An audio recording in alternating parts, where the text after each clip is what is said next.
Good evening. It's Sunday. We're live again to the red, white, and blue. Although maybe let's pick another colour, maybe, given the week I've had. Football therapy session. And boy, do I need a lot of therapy this week. So who better to share that with? We've got Stephen and we've got Charlie, both Liverpool fans, both willing to rub my nose in it for the next hour. And I will gladly just turn around and say, I told you last week I'd be happy with less than 5. There you go. But like a typical Evertonian, I wasn't happy because it was just I avoided watching a lot of the game, and then I was online. I was doing a Great British Mickey Waffle, and I found myself just glancing across to the TV every now and again. And it was just like. And the surprise they didn't actually swear live because it was diabolical. It really was. Apart from the fact I've got Salah and Mane in my fantasy team and Alexander Arnold, there was no other positives from the evening. Let me just go to sort of little comment you said there. You're doing a live, so people who don't know, John's on another channel, on a Disney channel. He does a live on Wednesday evening, and I popped in. Actually, to rub me nose in it. Just a little bit. But one thing I couldn't stop noticing was you just said then you were looking at the telly every now and again. I'll be honest with you, John. You were looking at the camera every now and then. I was seeing which high profile. It was one of them. It's one of those shows. If you listen carefully, you can actually almost hear my eyes rolling. And that's why I put in the chat in our little private chat. Charlie, you need to get in and come and see John because you get live reaction straight up. I hopped on for the last 30 seconds and just enough to put, you never walk alone, John. Sorry. Not sorry. You didn't catch it. I know you're not. That's the thing. That was good in there. I'm done with it. We said it last week, and as it was going on, and I feared for Rafa. I thought Rafa might get the sack. He might, do what most clubs do and blame it on the manager rather than he himself. I don't know. You're going to go for an answer on this in a minute, but what? The fact that they haven't, I can feel it coming. I can feel it. And the fact that they haven't sacked him and they've actually sacked someone else, I'm not going to say you, I'll let you get into that. It shows that they're actually going to do, and the board is going to do what they should be doing, is looking at what the real problem is. Because there was something that come up and they were talking about it on one of the videos that I seen. There was pundits talking about it and he went, right, how many managers? I think it was during an interview with Don Hutchinson, actually. And he said to Don Hutchinson, how many managers did they have while Rafa Benitez, in the 6 years Rafa Benitez was a manager at Liverpool? How many managers did Everton have? And he said, 1, David Moyes. Then he said, how many managers they had in the 6 years that Klopp's been there? And he said 6. Right? And they've spent £500 million, right? And then they put the list down. So you got your old friend there, Sam Allardyce. Yeah, you've got Carlo Ancelotti there. You got Koeman there. So just naming Anthony Martinez as another one. And just naming them, you already know straight away there's contrasting styles. And put Marco Silva into the mix as well. Yeah. Who came from Watford. I think you've hit the nail on the head there. It's managers with completely contrasting styles of play. I think you go back to when Koeman turned up, and I think there was at one point we had about 11 number 10s in the team. And it was just like, it was so imbalanced. Then they went and decided, I'll tell you what, well, let's get Rooney back as well. Let's have another number 10. But it's poor planning. It's poor planning. And it's criminal how a football club can actually burn through so much money and not have a strategic plan. Definitely. And the problem you've got there as well now, and some fans will say it, and some people will think that the manager's got to take the blame for this. For me, I think Everton's in that position where no, the manager isn't to blame, because he's got a team of hashed up styles of play He's got to try and find an identity of, For me, he took a gamble, but this is Rafa. He will gamble. He's not scared to make changes. So he went 2 up the top against Liverpool. And for some parts of the game, it worked, particularly the back end of that first half. I thought, we're in trouble here. Because I was never comfortable. I'll be honest with you. I was never comfortable until the third goal went in. And I didn't completely relax until the fourth one went in.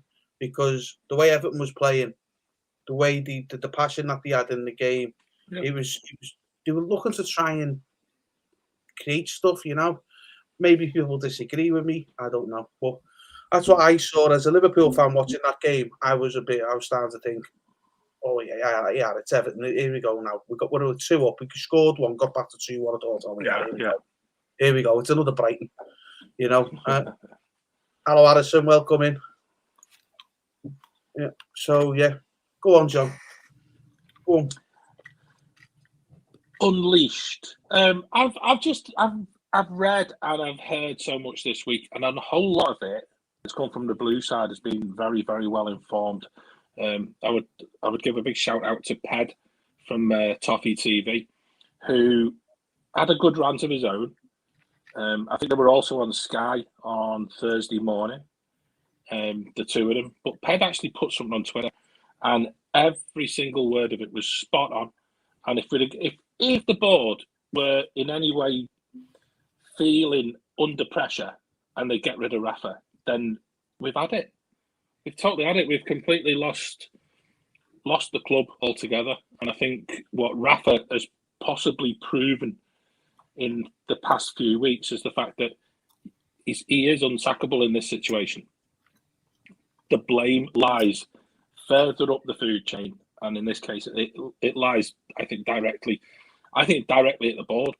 And I think the board need to take a good, long, hard look at themselves at Everton and decide, what are they there for? Are they there to bleed money out of the club, or are they there to invest, and are they there to support a manager who's trying to create something that we've not had since Moyes left? So their firing line to protect themselves goes to the director of football, who, to be honest, let's look at the players that are on the pitch. He's the one who's actually recruited these players over a period of time. He took over from a lad called Steve Walsh, who did an equally appalling job with the money. And to be honest, Brands is just like Marcel Brands is just don't really. He's probably just been taking a pay packet every month and just gone, yeah, that's great. Let's go spend some money in this transfer window, and the money's run out. There's no more money. The FIFA Fair Play, we can't spend money until we sell players, and unfortunately, that's going to impact massively on Benitez. If he wants to improve the team, he's going to have to do something. The biggest turning point of the night against Liverpool was the mistake that Coleman made. Now, no player goes out to do that on purpose, but Seamus Coleman shouldn't be expected to play 2 games inside 5 days at the age at which he's at. No other club would do that. They would take him out the firing line.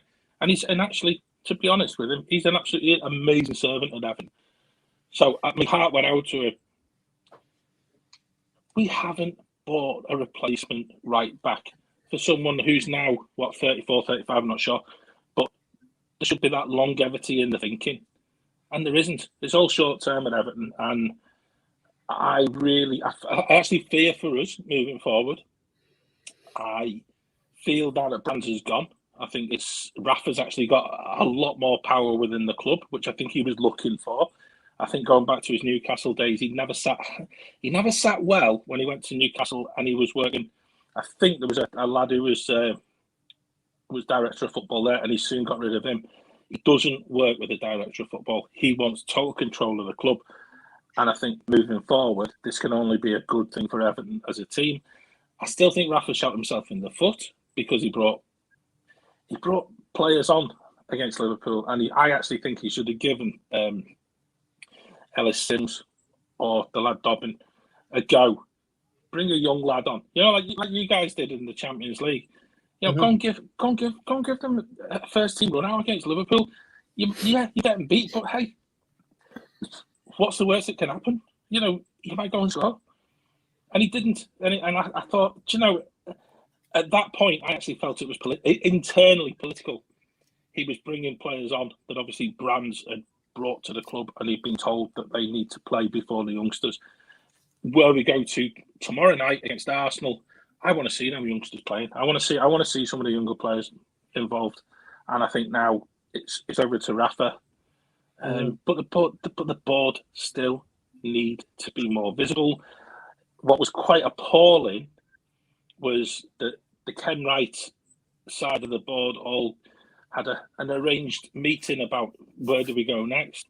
Yet the owner of the club, Mashiri, was texting Jim White and having his views read on Talk Sport rather than involving the fans, and that's to the bit that Everton's such a fragmented club at the minute. And you know, I think there's still a lot of water to go under the bridge. I'm still in that boat that thinks that actually, you know, we've got to work really hard to avoid relegation. You can't rely on Calvert-Lewin coming back to just rescue your season.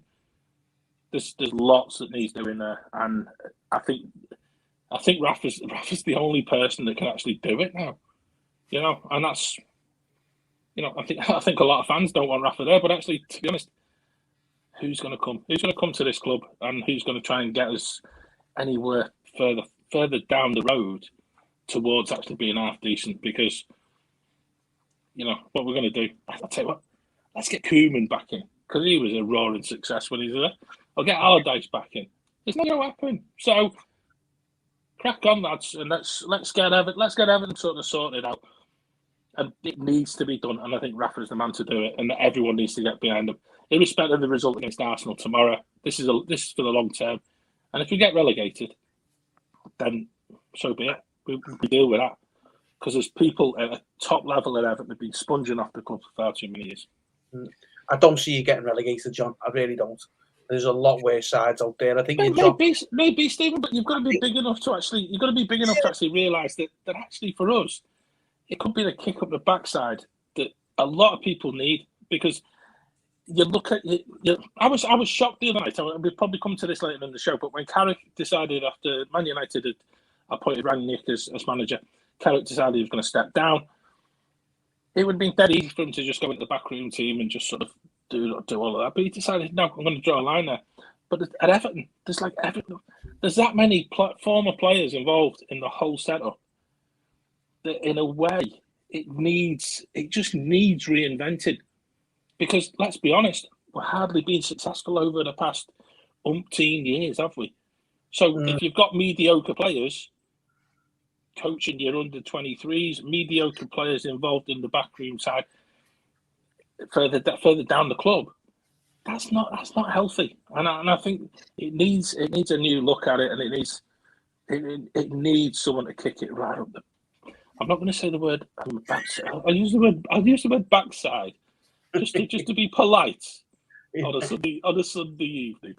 But yeah, it needs a change, and it needs somebody to just grab it and move it forward. So, as much as I'm disappointed by the result, I wasn't surprised. I was surprised that the board actually have done something with Marcel Brands, and I'm glad that there seems to be a change of opinion about Rafa. I think that the jury will always be out because he's a former Liverpool manager, but it's the kind of cross the divide that hasn't happened before, has he? I can't think of any manager that's managed both Liverpool and Everton before. No. You can name players, straight off the top of your head, like Beardsley, but not a manager. It's like when Rafa went to Chelsea as well. He wasn't like there either, because the Chelsea fans, he's ex-Liverpool, but he went and won the UEFA Cup with them. You know what I mean? Yeah. So it's, for me, the fans that aren't liking them at the minute, they will, if the board gives them the backing and gives them the a few transfer windows to get his team. And you're dead right. Director of football, he didn't like it. He didn't allow it in Liverpool either. He needed total control. So what happens there is that if a player comes in and isn't good enough, then that's Rafa's fault. But it's going to be his fault anyway. He's the one who's going to take the fall anyway, whether there's a director of football there or not. And it goes, this is the thing, director of football was a continental European thing that's kept its way into the English game. Yeah. It always used to be the manager who'd go out and say, right, I want this player, I want that player, go and get the player. Then someone would go and negotiate that contract. The director of football seems to be the one picking the players. Yeah. Now, do you know what I mean? But the manager or the head coach, or what you want to call them, they fall on the sword when players don't work out. A director of football is needed with certain types of managers, not all types of managers. When you have a proper manager that has the big picture in his mind of what he wants to do, and he has the know-how of how to get things done, then you don't need a director. You have those people who will go out and pick. They have their game plan. They have the way that their team is looking in their head, and they go out and pick out the missing pieces. And I think Rafa's definitely up to the task of doing that. And I had sent you guys a tweet right after the game. I was very impressed actually with how Everton played that game. I thought that, and I think my exact words were, if they played like that, with that intensity they played against Liverpool, they'd be in top 7 right now. Yeah. It's just you have to bring it every week. You can't just bring it against your city rivals. You got to bring that every week, and they'd be much better off right now, even with the team that they have. Yeah. But again, they have missing pieces. They have definitely deficiencies in their team. They need to get their act together. I thought the sacking of Brand was good. It's a start, Yeah, it is a start. That's a good way of describing it, actually. Yeah, I was impressed. I was, again, like Steven, I was not comfortable during that game until we were like 2 ahead later on. Yeah. In the first 20 minutes, like, they're bringing it today. They're bringing it. I was a little bit worried about whether they were bringing it to hurt someone at some points during that game. I was like, come on, guys, let's do it for Charlie, to be honest with you, I think that came both ways as well. And I must admit there was a bit from Liverpool that was a bit spicy as well. But actually, that's the first time I've seen that from a Benitez team at Everton, where they've really stood up for themselves. And if Fabian Delph had been on the pitch at the time, I'm sure it would have been down to 10 men quite quickly. But I actually felt that they stood up for themselves, and that's actually, that for Everton is a real positive step forward from the other night, because they've let teams just overrun them. They've let poor teams do that as well. Particularly against Brentford, they've allowed teams to just get in the faces and just not let them play football, or they decided they couldn't be bothered playing football. My brother's a really good challenge at this. Within the first 15 minutes of a game live, we know which Everton team's out on the pitch, and it's how many tackles they're making in the first 10-15 minutes. And if they're not bothered, we're getting beat, and you can tell that we're getting beat because the players just haven't got it, and we generally get rolled over. The other night, it looked as if we were up for a bit of a scrap. What did you think of the Everton fans leaving after 20-30 minutes, John? I don't know, because I've seen a few interviews on Facebook where people have got to talk to them on the street and that. And a couple of people said, well, we don't see the passion, we don't see the fight. And I just thought, I can't disagree with that. I disagree with that. You're watching a completely different game to me, because what I was seeing is Everton up for the fight from the first minute onwards. And when they got the goal, you were actually on top. You went on top for a little bit after you got the goal. So what's your thoughts on that, John? Just the fans. That's a really good question. As someone who doesn't leave the game until well after the final whistle, I never have. I hate leaving early. I think it's even if you're getting your noses rubbed in it, you stay to the end. And I think what's really telling is by going after 20 minutes, it's people at the end of the tether. There's a collective feeling at Everton that there's a real need for change, and I think it was in some ways it's just that cry for help by somebody. You need to make people aware that you're not happy, and the board seem to sit with just like earplugs in because they don't listen. So you need to do something.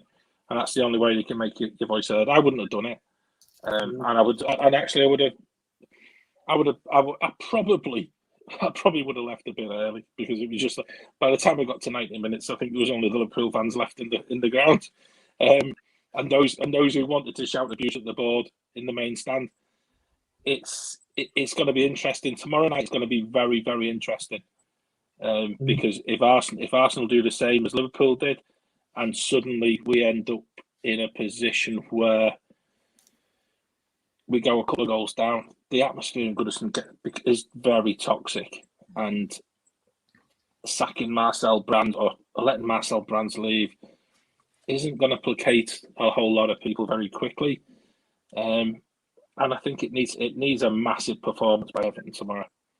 And if that's not there, then you're probably going to see what you weren't allowed to see on the TV, where a couple of people got on the pitch, and I don't like to see that either. But they're trying to prove a point. It's a toxic place at Everton at the minute, and as much as when we're playing well, Goodison bounces, and it's just the most amazing place. When your players are shot of confidence, and you're not scoring, you're not doing an awful lot on the pitch, it becomes. You can see, even go back to when John Stones was playing for Everton. John Stones, England international, plays for Man City, won the Premier League goodness knows how many times already. He looked like a bag of nerves by the time he'd finished at Everton. And it was just the fact that he'd lost the support of the fans because at one point he turned down to the Gladys Street and just went, shrugged. He just shrugged. What do you want me to do? But they were all giving him abuse. And the places that you're that close to the players can't help but pick up on what's being said and also the atmosphere that's created. I think it needs to be more positive tomorrow night, and I'd like to see that.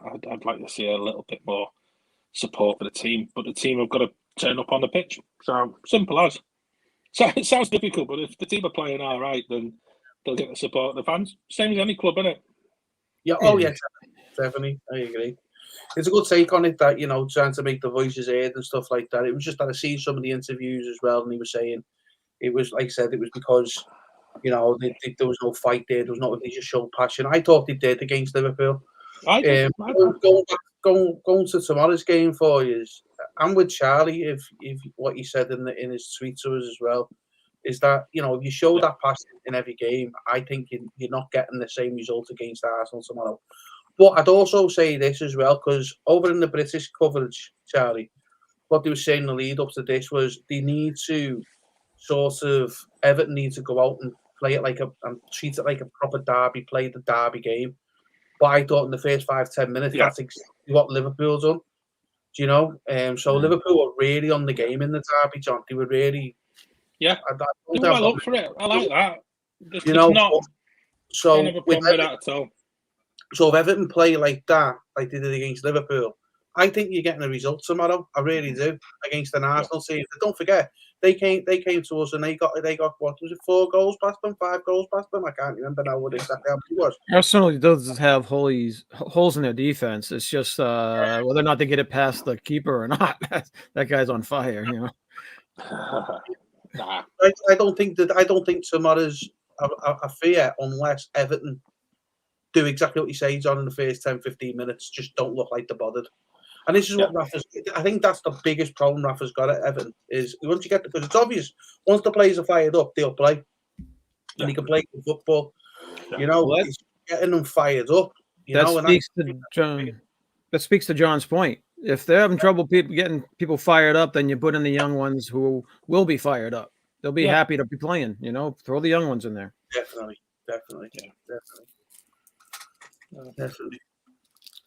Right, so we're 25 minutes in, and I think we've done Everton to death. We've only taught the midweek games.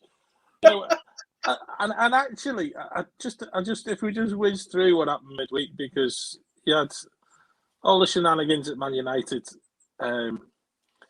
with Carrick leaving on the back of Ranieri coming in. Yeah. City won again very quietly away at Villa. West Ham drew at Brighton. Chelsea seemed to win at Watford. Leicester drew at Southampton.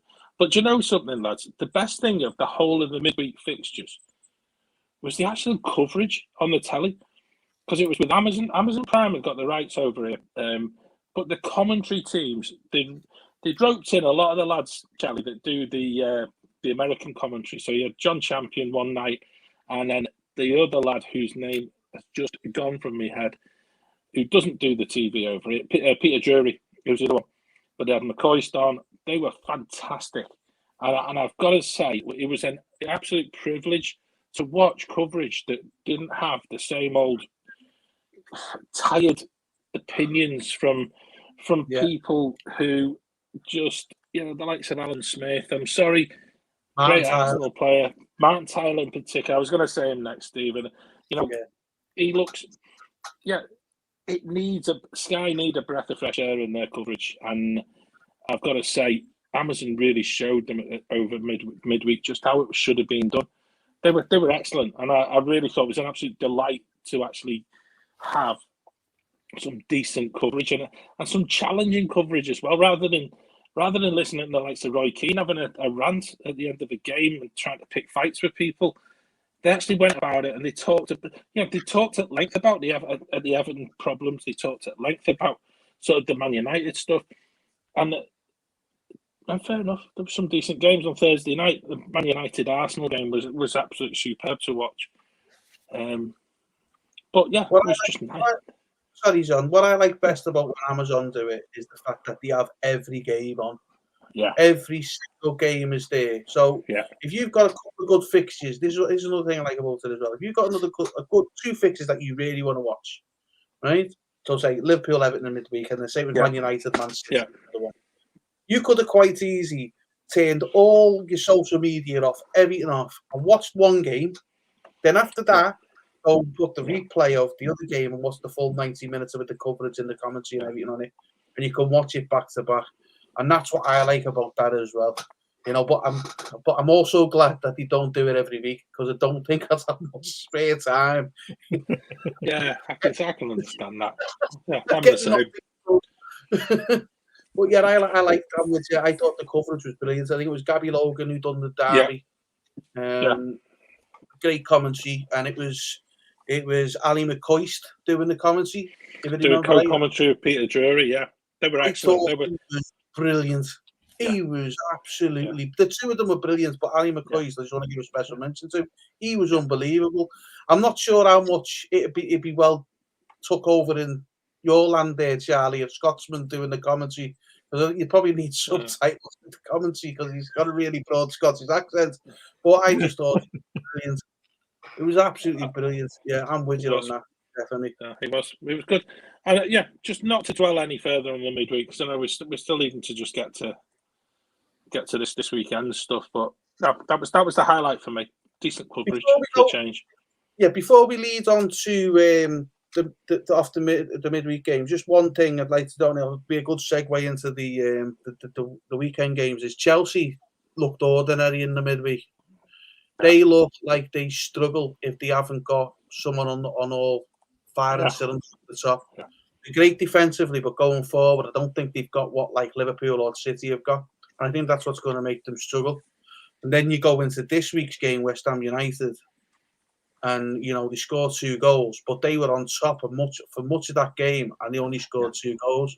And that shows to me, again, they're struggling up the top. And I think that's where Chelsea's going to fail, in this title race. If they don't get that fixed and get that sorted, that's what they brought Lukaku in for, is to get that sorted. If they don't get that sorted, there's all of a sudden they're probably third favourite to get the title. It's amazing, isn't it? Because last week I was thinking they've got to be favourite for the title here, Chelsea. But then you go a week later and I'm thinking totally different. But they actually, last Sunday they played Man United, and they actually, United at times outplayed them. Yeah, and I thought, right, this is a Chelsea I've not really seen very much of. They didn't have that control and that swagger that they've shown previously. I know I'm a big fan of Tuchel. I think he's done a great job, but they are not playing well, and it can't be because Ben Chilwell's is suddenly injured, because they've got other players that can slot in at left back. They've I don't know. They kind of shown that they're vulnerable, and over the course of a week, I would say that, like you said, Stephen, they've actually shown that for the other teams around there, they're actually beatable. And I would twist that another way. And whereas Man City beat West Ham last Sunday, you're then looking at the results from yesterday, where West Ham were at home, but they beat Chelsea, and they were well worth the money for beating Chelsea yesterday. Mm. You know, Was it a it's cross or strange. a shot? Was it a cross or a shot? It was just lucky one. It was one of them ones that you know something. It was a messed up cross. I've done that It myself. It was one of them. Yeah, of course I meant it. Yeah, of course I meant it. I saw a gap. The keeper was slightly off his line. Yeah, well, there you go. But I was driving at the time, and I was listening to it on the radio, and I'm like a little kid in the car, and I'm hearing West Ham scored, and yeah, and the car's doing a bit of this. and then when they scored, when they scored that last one, I only seen it on the replay, and I was absolutely going nuts in the car. I'm going, yes, you know, they've been beat, and this where it comes. As much as great Liverpool were in midweek in the derby, and we have been up since we come back off the international break, as great we've been, yesterday frustrated me. Yesterday's frustrated me with Liverpool because they couldn't string a set of passes together. You know, they couldn't find the red shirt if the life saved on them. Salah was completely off the boil, which really shocked me. You know, we just didn't seem to be there. But then up steps there, Divock Origi, and he gets a 90+4 or 90+5 minute goal. And what I'll say is this: it's all great winning 4-0, 5-0, and stuff like that. But it's games like that where you show your title credentials when you're not at the best, but yet you get there. I mean, I think if I'd have been at the ground when Diego Jota shot that ball straight at Connor Cody's head, when he with that up at a gaping goal at the other side, I think I'd have run on the pitch myself, John. Do you know what I mean? Like, clattering around the head. What are you doing? You got half the goal empty over here, and you're hitting it there where there's two defenders. You know, it just. I don't know, Charlie, what you thought about yesterday's performance, but for me, I've not shouted at the telly as much as I have done. Oh, I was definitely shouting. Most of my shouts was at Thiago or Fabinho. I thought they were a step behind yesterday. They were just getting outrun, out hustled, and those were the main taking the main brunt of my my TV discussions. Let's go that way, yeah. And lovely way to describe it there, Charlie.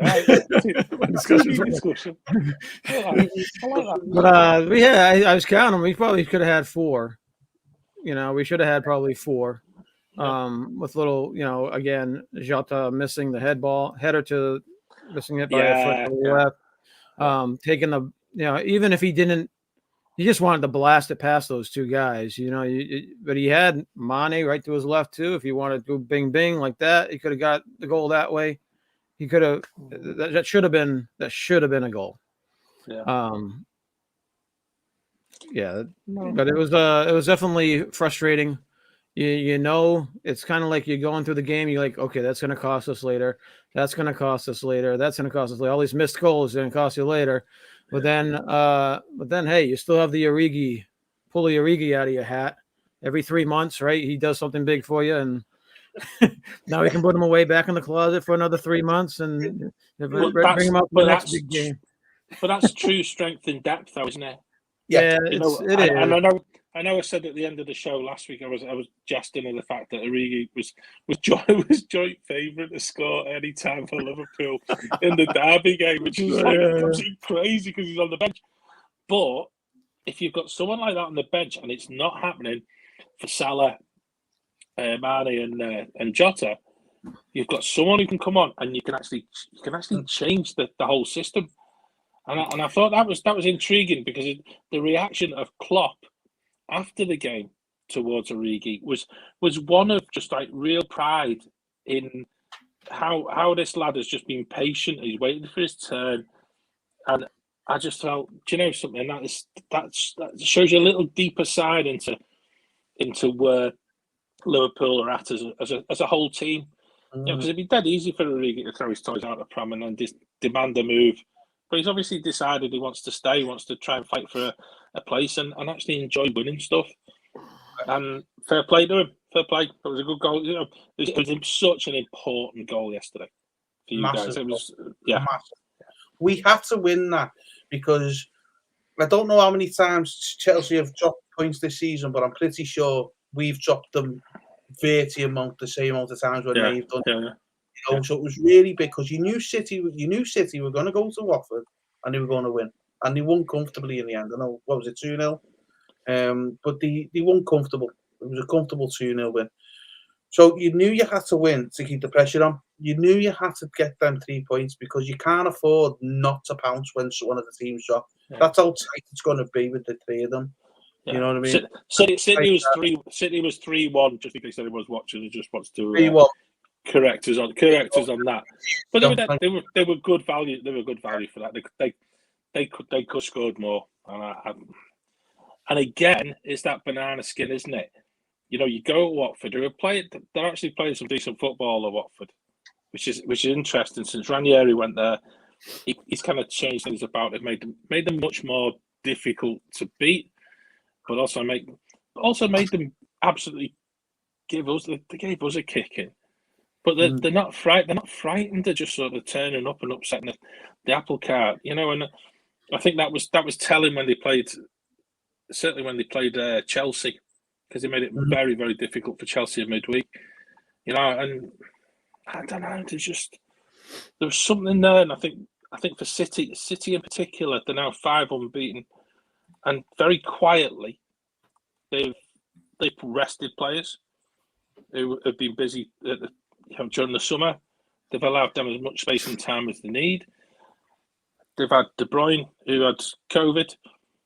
So he's missed out, and just let him come back in his own time. He came on as sub yesterday, and suddenly City have just like from being the team that everyone was thinking, oh, they might struggle to get third. City have now top of the league, and they're suddenly looking at, hang on a minute, they're looking half decent again, and still they're rotating the team every single week. So it's very, very, very difficult. You were talking strength and depth with the Liverpool team just a minute goes on. I don't think there's a team who has quite the amount of strength and depth in the Premier League as City have got.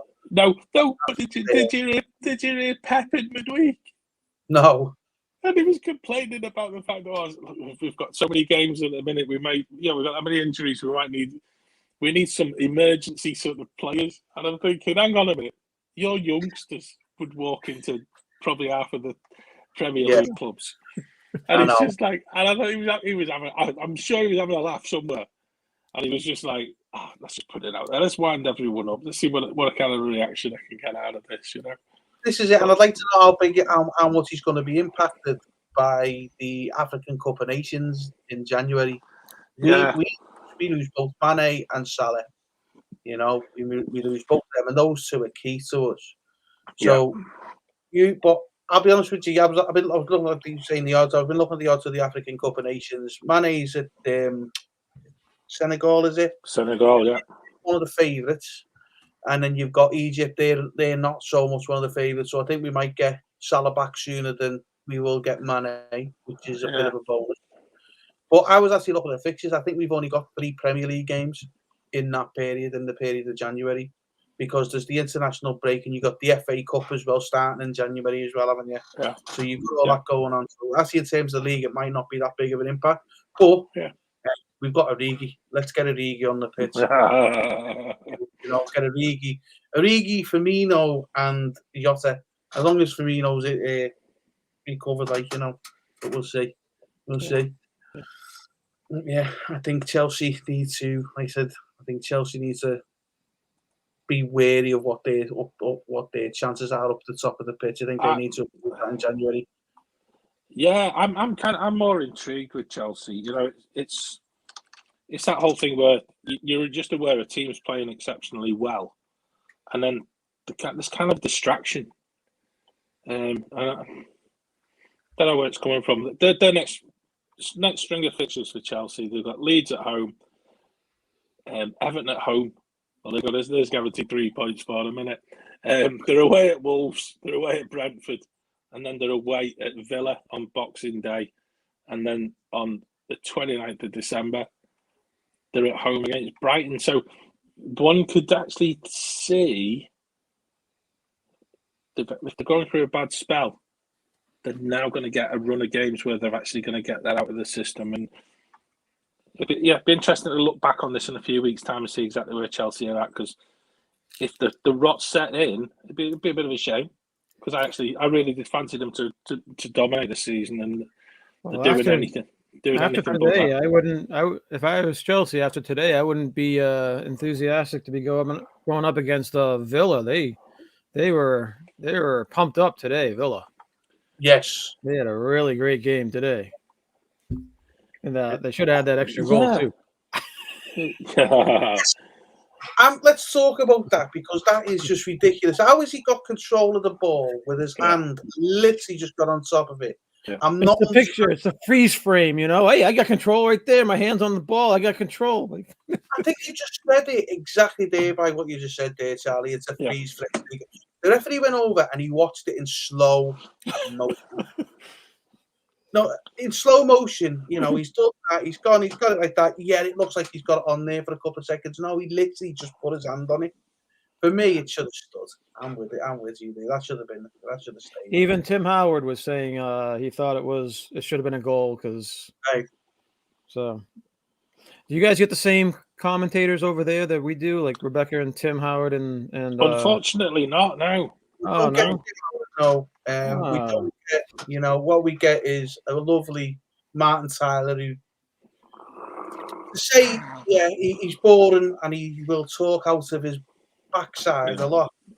So you actually look on Twitter most weeks, Martin Tyler ends up trending because of the stuff he comes out. Yeah, it does. Yeah. But you'll have like you got Roy Keane, Gary Neville, Jamie Carragher, who are the main ones, and Graham Souness that we have on Sky. On BT, you have like Rio Ferdinand, Michael Owen, and Peter Crouch. It's actually funny. I do like Peter Crouch. Yeah, he's good. Funny. Yeah. If you haven't listened to his podcast yet, go and listen to his podcast because he's absolutely. He's good. He's entertaining.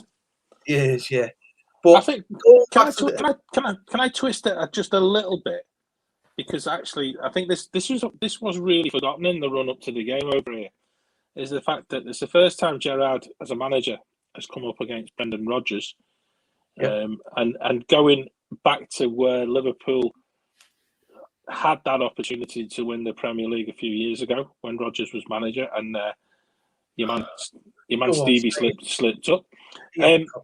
But don't resist. But you would have expected Rodgers to have had a tactical control of that game, and I don't think he did. And I actually felt Gerrard did a job on him today, and I think particularly John McGinn in particular had an absolute superb game in midfield, and actually put in a shift that you would have expected from a. I was thinking it's more like Souness sort of performance from the early 80s. He did everything for Villa, and I don't know. It's just I'd love to know what's happening at Leicester, because I'd be so frustrated because they look world beaters 1 minute, and then they look relegation fodder another. And I don't know. It's really odd. And I think Rodgers is. Has he been distracted by the talk about the Man United job? I don't know. But I think he's just been treading water, doing everything's going fine. But I think the other teams are rising up above them without him even doing anything. I think the other teams are rising up rather than him coming down. The other teams are going past him or seeing something, especially against him. I think if anyone's a predictable manager, it's probably him. So maybe they're figuring him out. I think you're right. I find it quite surprising because actually I felt that Leicester to me should be doing better than they are, and they certainly, for Leicester, it's a local Midlands derby, isn't it? So Sarah, we'll get to the fantasy football in a minute.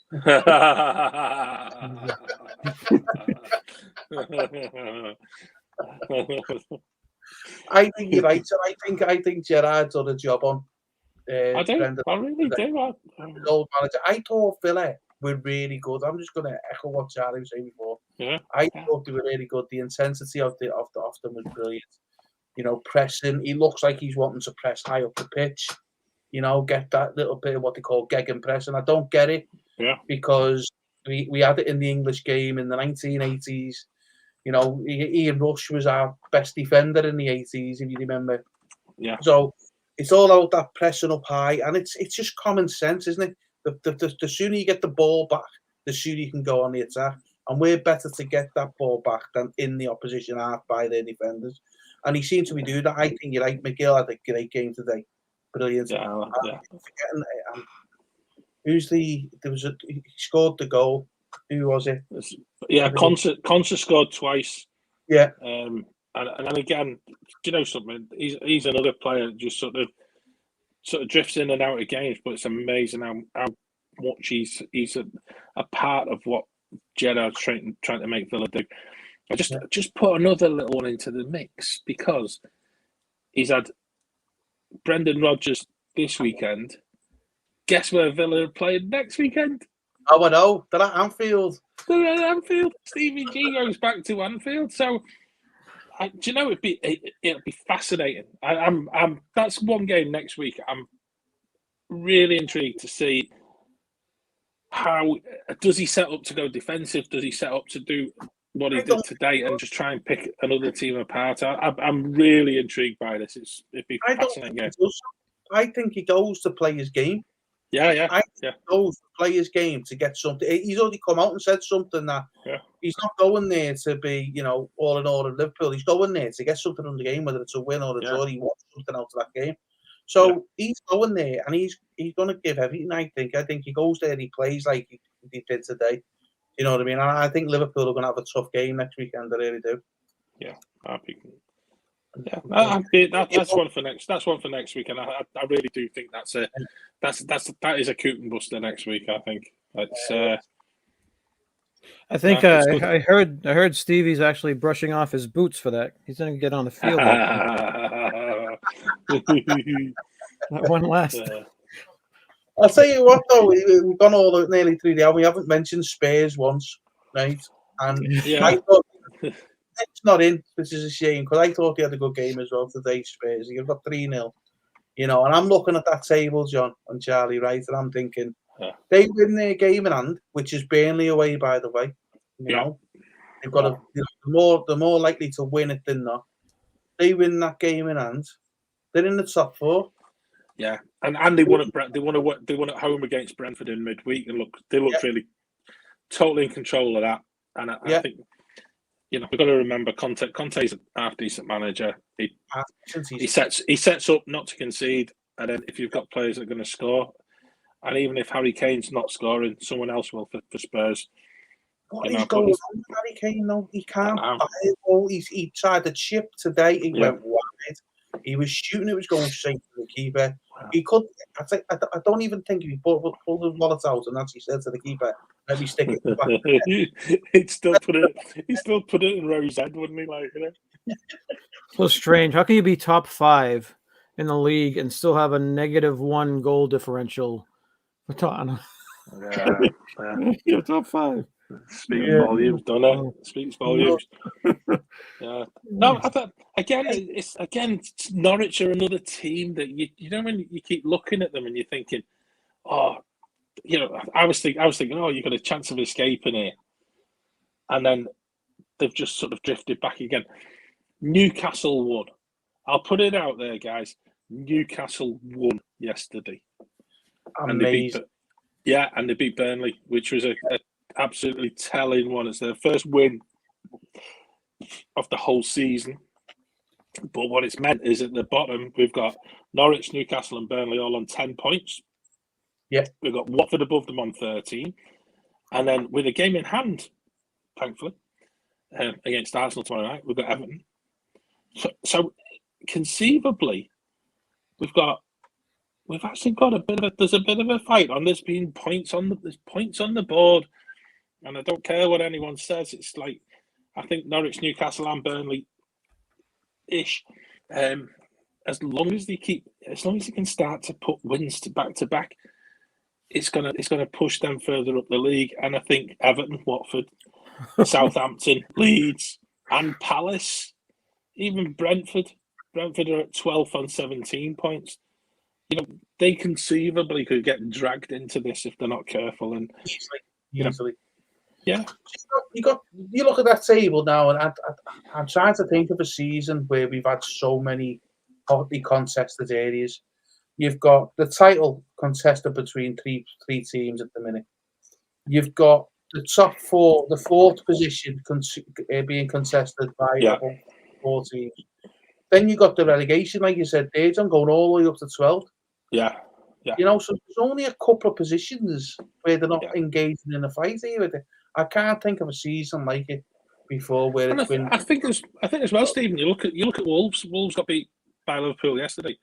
The line in 8th on 21 points. If they'd have picked up 3 points yesterday, they'd have been in the top 6. And so, that's where it's tight margins, and you need as a club. It doesn't matter which club you're a fan of. You need your club to be eking out those 1-0 wins like you guys had, but equally like Man United did today. Because United had much of the play against Palace, and of all the players to actually score, it was Fred, which did amuse me because he's not my favourite player of all time. He's scored more goals than Kane, by the way, this season. Yeah, it sums it up as well, doesn't it? But yeah, I just thought for Ranić it was a good way of starting. I think there was a difference to the way that United were playing certainly for the first hour. I thought after an hour they were knackered.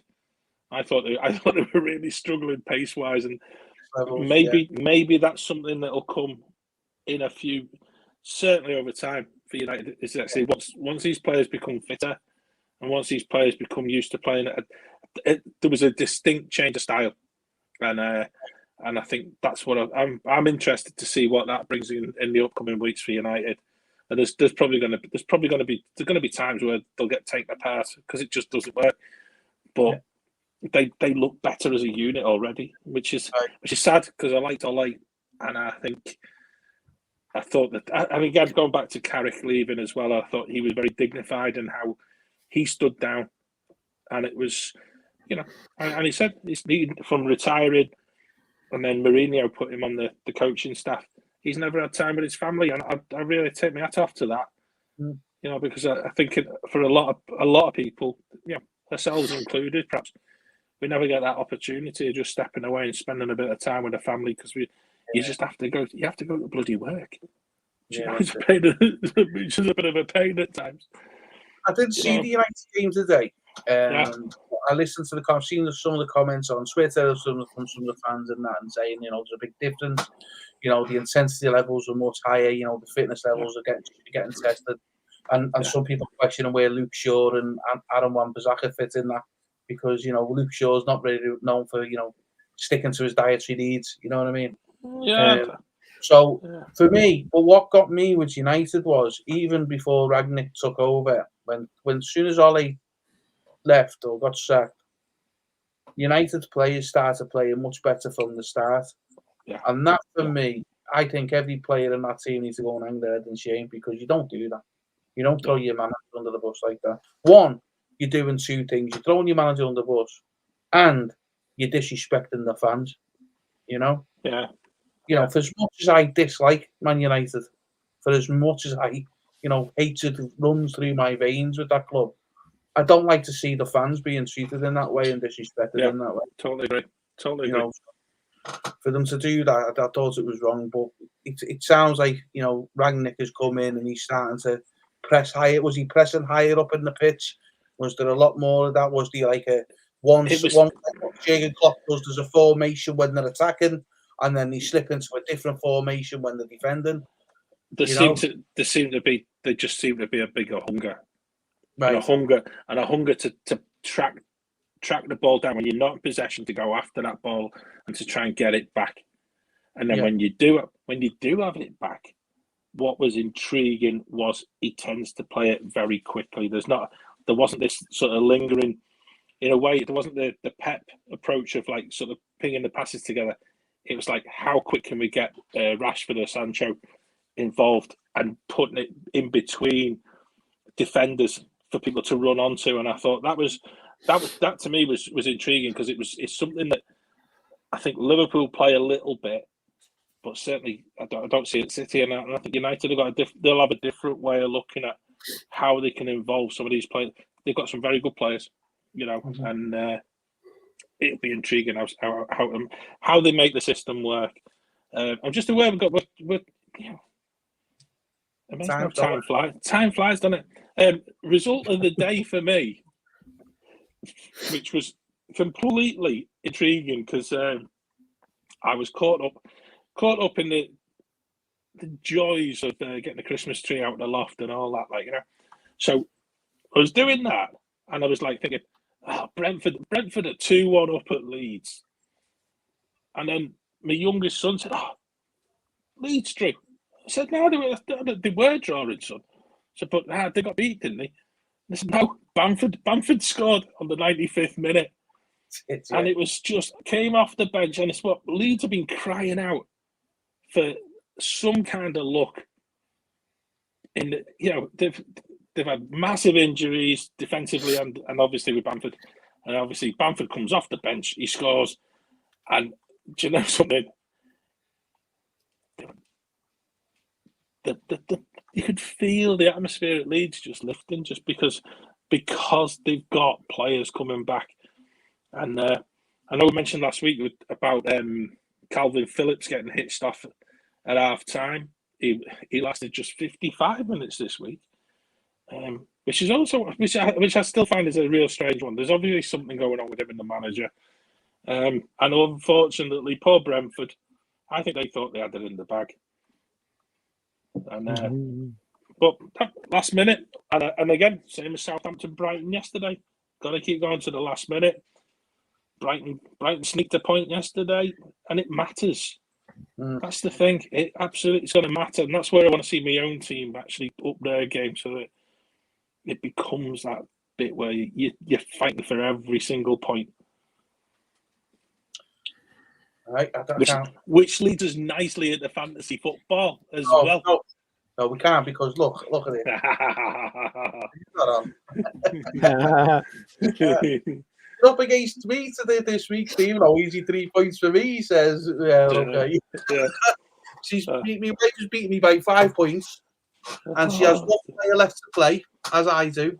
Yeah. And we both have Doucouré of Everton. So it doesn't matter what happens. So, yeah. I thought after last week, both you and Charlie got beat, John. Right? Yeah. I won. I thought, come on, I can close the gap here. Close the gap. Yeah. Average bloke comes right at the end. I was beating him all the way, and then right goes bang. I went, oh yeah, cheers, thank you for that. Got me gone. And then this week, you both of you won, and I'm thinking, I just give up.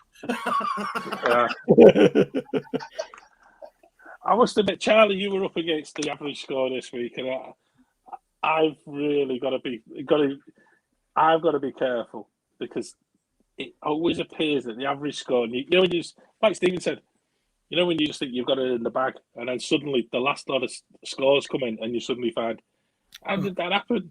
It's just like, so I'll keep.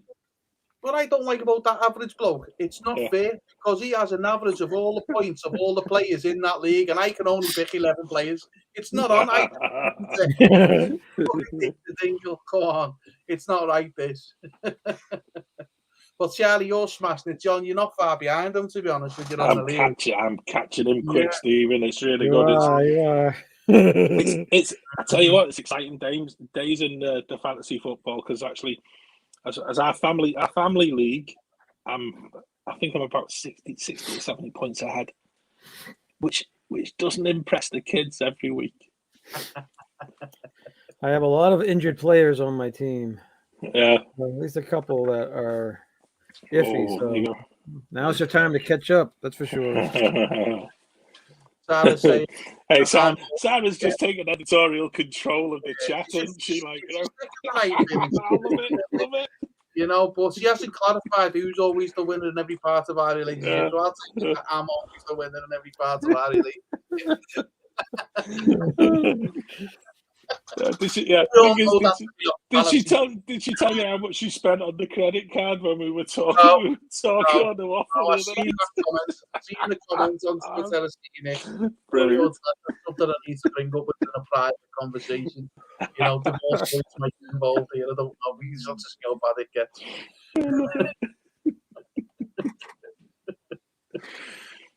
I done a couple of transfers as well this week. I thought I had 2 free transfers to do, and I've done a couple of transfers. And I was going, who do I put in goal? Do I put McCarthy in goal, right, or do I stick Mendy in goal?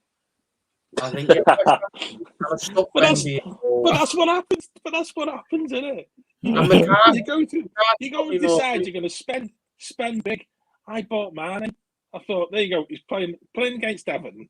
He's bound to score. No, doesn't really do much there. I'll leave him in. He's bound to do something against Wolves. No, not a jot. And just like, there's like a curse, isn't there? Yeah. You know when you buy players into your team, you're like, they'll do a job for me. No, what happens is second player on your bench scores your 8 points, and everybody else plays, so you get 8 points lingering on your bench. Yeah, I've seen that. Yeah, they used to do the same as I do. You know, when you're looking for a transfer, you got a free transfer, you've got a fella who's not, you got a player who's not really up to it, he's not scoring you many points, or injured or something like that. And you go, right, I need to make a transfer. But you got, let's say you got 6 million in your bank, right? And you go midfielder. So you click on the filter, don't you? Midfielder, top up 6 million.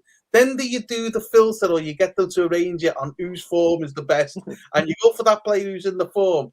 And then when you sign that player who's in form, and you put him in the team, and he does absolutely woeful. Yeah, for weeks after. For weeks after, it's described as the law of sod, isn't it? Like, you know. Yeah, it is. The one player who's just a constant is salary. He's having a good season. I think. Yeah. I'd like to see which player's got the most points on that fantasy. I don't know which one it is. I haven't looked for a good number of weeks, but I bet your Salah's up there. The amount of points he's had. Yeah, it must be. Got to be. I mean, Charlie done a cracker one a few weeks ago when he put Salah as the triple captain, and he just he scored 2 goals, 3 goals. Yeah, that was good. But a long way to go. It's looking interesting. What we need to look at, though, guys, and we haven't spoke about it for a number of weeks, is our predictions at the beginning of the season. Oh, yeah. Predictions. Now, we're getting up towards halfway of the season now. We're 4 games away from halfway through the season. We need to, I think, in the halfway through the season show, we bring them up and we have a look at the live table where it is, and we have a look at each one of our predictions and see how many we've got right up to that at that point, or how many's looking like it could be right. You know, you know why he's pushing this right now, right? You know who's got the top 3 right now. and come by halfway through, we could have Tottenham in number 4 as well. Good. What's that saying? You don't win anything at Christmas. That's it. Right, I think we'll call it a night there, lads. I think we covered everything, haven't we? Right, thanks for joining us. Thanks for getting involved, and it's been a great show again. Right, see you next week. Thanks for watching. Cheers, guys. Right. Thank you. Bye.